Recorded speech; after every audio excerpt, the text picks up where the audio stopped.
2024 साधारण निर्वाचन पाई बिजु जनता दल ब्रह्मपुर लोकसभा प्रार्थी भाव में आज मु मोर नामांकन पत्र दाखल करिछि।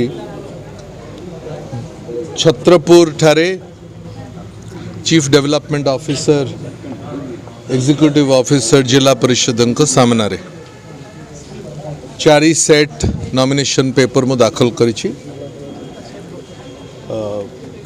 इलेक्शन ऑफिसर मोर नामांकन पत्र ग्रहण करिसेंती।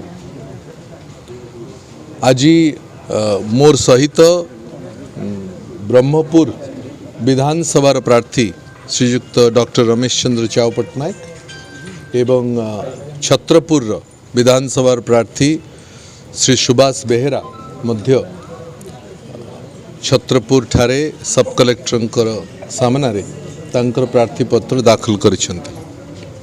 पारला खेमुंडी ठारे सेठार सब कलेक्टर मोहनार प्रार्थी श्रीयुक्त अंतर्यामी गमांगंकर प्रार्थी पत्र को मध्य दाखल होईछि। एभली तीनोटी विधानसभा एवं ब्रह्मपुर लोकसभा रो आज नामांकन पत्र बिजु जनता दल दाखल होईछि।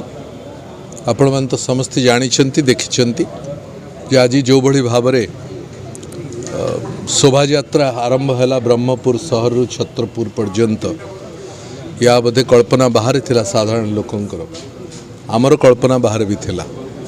जो भली भाबरे साधारण कर्मी नेता जनता बिजु जनता दल रो शोभा यात्रा रे शामिल हेले, जो भली भाबरे आमर सहित तांकर समर्थन जणैले एथुर स्पष्ट बारी होउछि जे एकपाखिया निर्वाचन हवाकू जाउछि।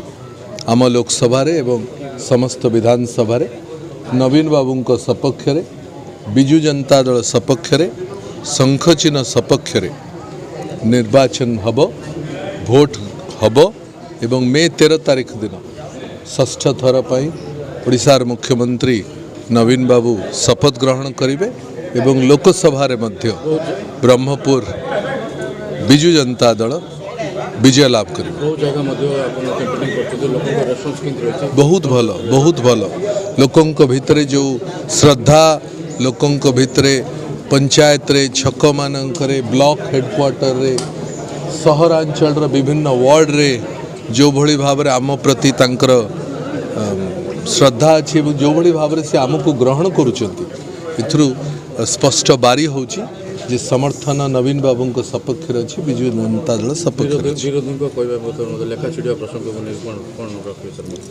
लोक जार लेखा छिड़ेवा कथा लोक छिड़े।